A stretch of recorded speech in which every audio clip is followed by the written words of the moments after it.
Then first, let me introduce myself. I'm Peter Czanik from Hungary, community manager at Babel, the upstream developer of oops, I don't know how to do this. It doesn't have anything on.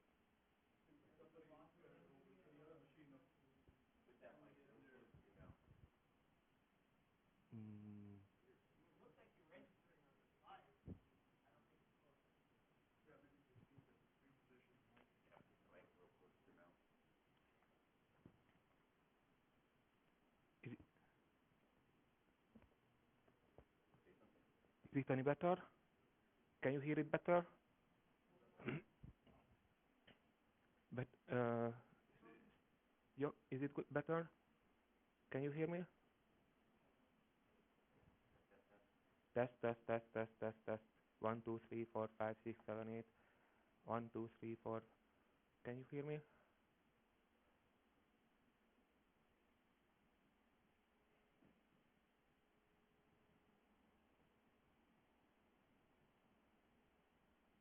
One, two, three, four, 5, 6, 7, 8. Can you hear me also in the back of the room?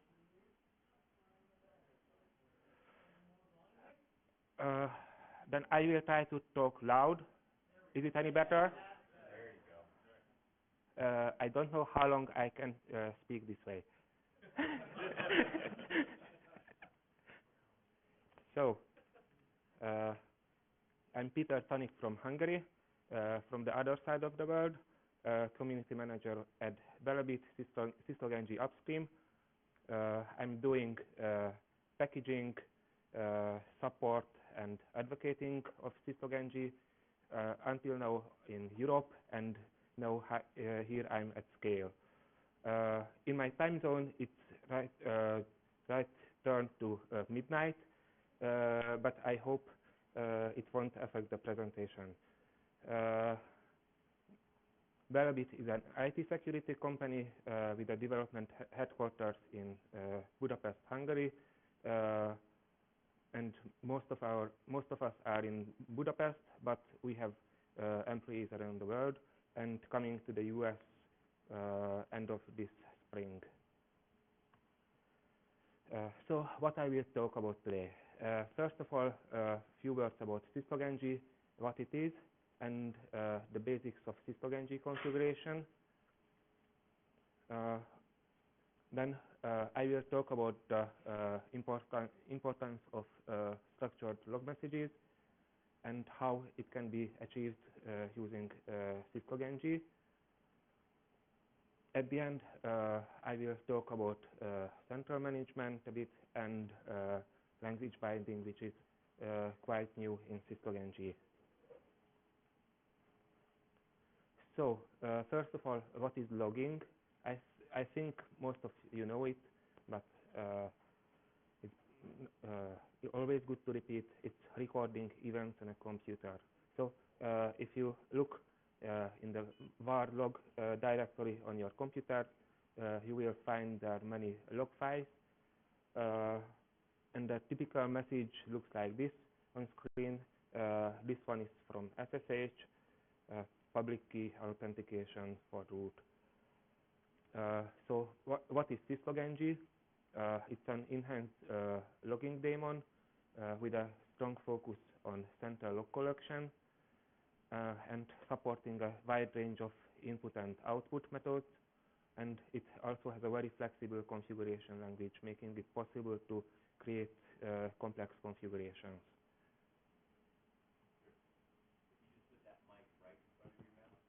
Here? Yeah, get real close.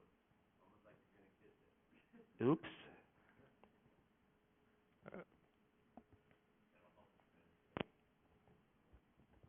This way, is it better? It's a bit boring to take it here, but I will try to manage it. So, Babel Fish is something what we often hear about syslog-ng because of the many input and output methods. It's from Hitchhiker's Guide to the Galaxy. I hope most of you know this.